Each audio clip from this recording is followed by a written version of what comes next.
Hi, so first I'd like to apologise for the lateness of this video. I am really sorry. I had a few technical problems this week. I suppose I'm going to hit those occasionally. I've learnt a lot since I started this journey, but I've got a lot more to learn.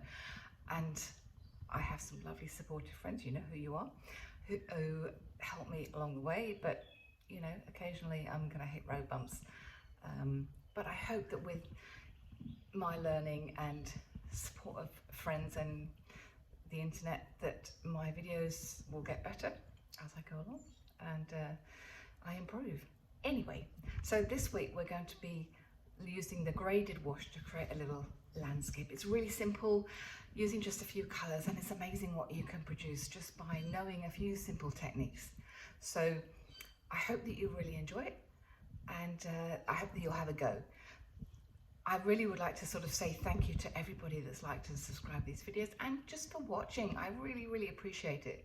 Next week we're going to be going back to animals, so I'm not quite sure what I'm going to be doing yet, but it will be probably some detailed work, whether it's, you know, an ear or a muzzle or a nose or whiskers or something, you know, but it's something that I love doing, so look forward to that one. All right, well, you have a wonderful week, and I will see you next week. Bye. Hi, so today we are going to use the graded wash and turn it into a small landscape. So I have got the same paper, which is a Fabriano, and it is, just trying to see the surface, but I think it's a cold pressed. So it's just a regular surface. So I've got the paper here. I'm going to be using Ultramarine, and I've got Sap Green all ready to go on my palette. I'm using a Princeton flat brush, 3/4 inch. So we're just going to show you how this is really simple, just to make a really lovely little landscape. So the first thing you do is just to wet the whole paper, and you can go up and down and just make sure that it's all wet, all damp. And you just have a quick look at it from the sideways just to make sure it's evenly damp all the way over. Now I'm going to be using, so I've gone here, you can just see the little lump of Ultramarine. You've got so many beautiful blues that you can choose for a sky, but I actually quite like Ultramarine. And I've got a piece of kitchen towel, which I always have to hand, and I can use it if it runs in places that I don't want it to run. Okay, so if you remember, we start off by doing, you know, we're going from side to side, strongest at the top. We don't refresh the brush, and then it just gets paler as we come down. Okay. So that gives us a nice grading as we come down. If you want, you can go and refresh the brush and just start at the top again. And if you want to make it a bit darker, try to start at the top again, otherwise you get an uneven distribution of colour. So now I'm going to start with the green, so I'm changing my colour now. And I'm going in with some Sap Green, and I'm going in from the bottom. So I'll just move this up so you can see it. So we go, start at the bottom, and we do exactly the same but in reverse. I might do just refresh that water a little bit. I think it's drying off. And it's quite odd that it's doing that because it's absolutely pouring outside. I'm just re-wetting it. So I'm just starting with the green at the bottom, and you can see how it's just grading up. So strongest at the bottom, then getting rid. Okay, so you can see how that's already starting to create a landscape. You've got the sky and the grass at the bottom. So now we're going to make a little tree line. So I'm mixing Sap Green and Ultramarine, because when you think about it, when you look in the distance, you see mountains and whatever, and they have a bluish hue to them. Ultramarine is really good for that. So mixing a nice look, and because it is still damp, I'm hoping that it will just bleed nicely. So we'll start somewhere. You should never have your horizon line in the middle of the picture. So I think we'll choose it just below there, just below the middle of the picture.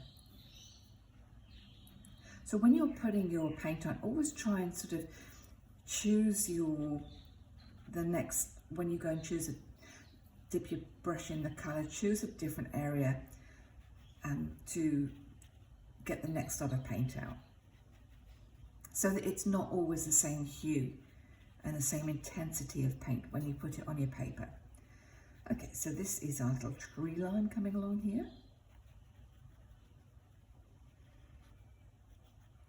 Now if you want some clouds, this is what I've got my tissue paper for, just damp out while it's a little bit wet, still damp. You can just put a bit of kitchen roll, and you see how it just takes out, just gives it a nice cloudy day. Take out some clouds. Okay, we're going to go back to our tree line now.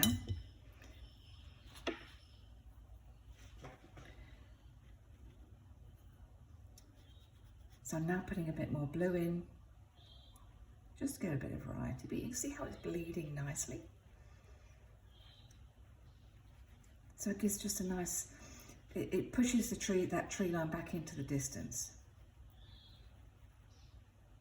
So as you come forward visually, it tends to be warmer. The colours are warmer, so I'm going to start warming up now. So I'm going to use probably a bit of raw sienna, a yellowy colour. So raw sienna is and mixed with a little bit of green, and it tends to, so you can see my colours on there. It's a nice earth colour. And I'm going to switch back to my flat brush, because then that gives me a nice even line. So I'm finishing off across there.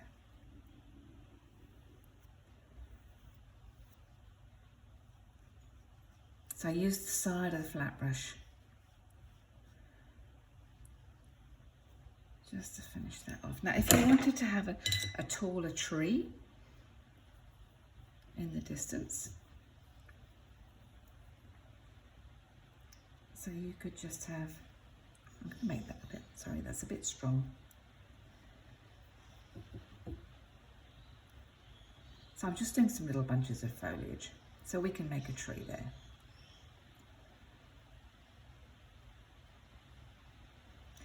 Okay, now we're going to make some furrows in that little field.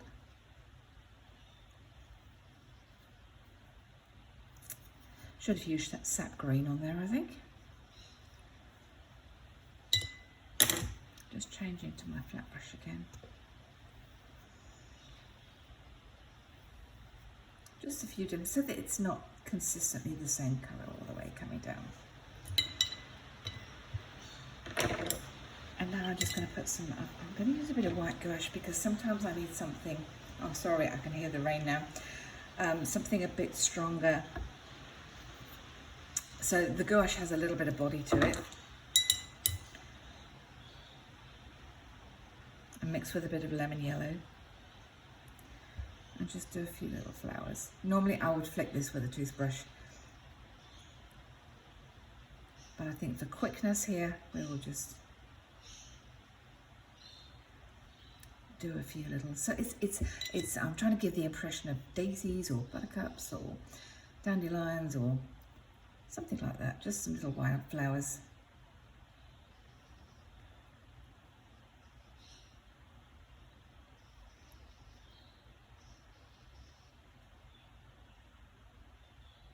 So just really random. Okay, we'll just finish off that tree, and then I think we have it, just our little landscape. And you see how quick that was and how easy it is just to make a really simple landscape. So I'm now just choosing a brown that I've got on my palette. And we'll just do a couple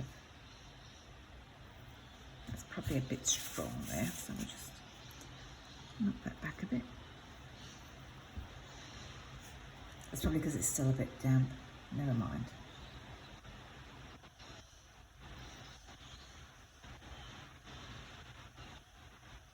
You get the idea.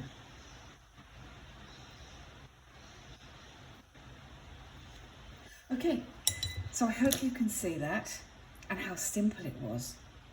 2 or 3 colours and you've made a really lovely little landscape. I hope that you enjoyed that, and I will see you next week. We're going to be going back to animals next week. I'm going to be concentrating on some of the detail. So I hope you have an awesome week, and I will see you next week. Bye.